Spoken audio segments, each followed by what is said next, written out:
আসসালামু আলাইকুম রহমতুল্লাহ। আশা করি সবাই ভালো আছেন। আলহামদুলিল্লাহ আমিও ভালো আছি। আজ অনেক দিন পরে আপনাদের সামনে একটা নতুন ভিডিও নিয়ে হাজির হলাম। নানান ব্যস্ততা থাকার কারণে কন্টিনিউ ভিডিও আপলোড করতে পারি না বা পেজে সময়ও দিতে পারছি না, যার কারণে পেজে সব কিছু ডাউন হয়ে গেছে। ব্যস্ততা বলতে অনেকগুলো টিউশনই আছে, যা করাতে গেলে দিনে সময় পাই না। আজও ব্যতিক্রম ছিল না, টিউশনই ছিল, বাট স্টুডেন্ট না আসার কারণে আজ টিউশনিতে যেতে পারি নাই। ভাবলাম আজ মাঠেও যাব না, তার জন্য আসলাম আজ আমাদের বাড়ির পাশেই চড়াতে। আমরা এখন এইটাকে চড়া বলি। এখন কিন্তু ভরা সরিষার মৌসুম।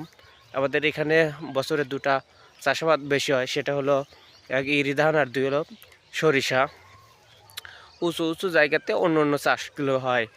এখন কিন্তু মাঠে আমাদের গ্রামে অঞ্চলে কিন্তু এখন সরিষার ফলন হচ্ছে। অলরেডি সরিষা বোনার বেশ কিছুদিন হয়ে গেছে। দুই একটা যেগুলো উঁচু জমি ছিল, পানি বর্ষার পানি আগেই নেমে গেছে, শেষের জমিতে কিন্তু আগেই সরিষা চাষ করেছিল, সেগুলোতে এখন ফুল আসছে।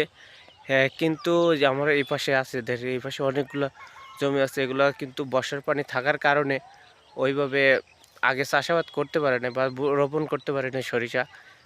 কিছুদিন যাবৎ রোপণ করেছে, সেগুলোতে কিন্তু এখন ছোট ছোট সরিষা হয়েছে। আর এই পাশে কিন্তু উঁচু জমি থাকার কারণে ওই যে আমার ওই পাশে দেখা যাচ্ছে হলুদ ফুল, এগুলোতে কিন্তু অলরেডি ফুল এসে গেছে।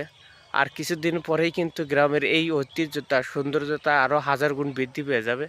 যেমন তার চারপাশে দেখবেন, সেদিকেই কিন্তু হলুদের সমারোহ দেখতে পারবেন।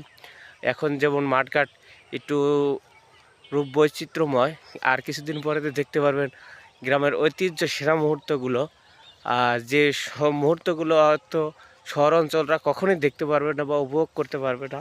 সেই মুহূর্তগুলো কিন্তু আর 10 থেকে 15 দিনের মধ্যে গ্রামে চলে আসবে, এবং তখন কিন্তু গ্রামের এই ঐতিহ্যটা বা সৌন্দর্যটা আরও 5-7 গুণ বৃদ্ধি পেয়ে যাবে, হাজার গুণ বৃদ্ধি পেয়ে যাবে। 5-7 গুণ বলে ভুল হবে, আর হাজার গুণ সৌন্দর্য কিন্তু বৃদ্ধি পেয়ে যাবে।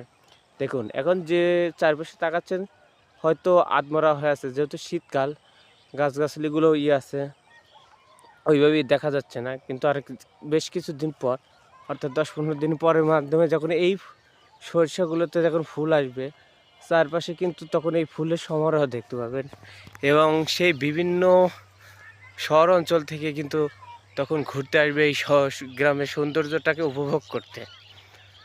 শহরের মানুষ তো এগুলো সচরাচর দেখতে পায় না, বা এভাবে খোলা মাঠ, এরকম নীল আকাশ, জল কখনো কিন্তু তারা দেখতে পায় না। আমি বলবো কি, প্রকৃতিতে এখন পরিবর্তন হয়, মৌসুমগুলো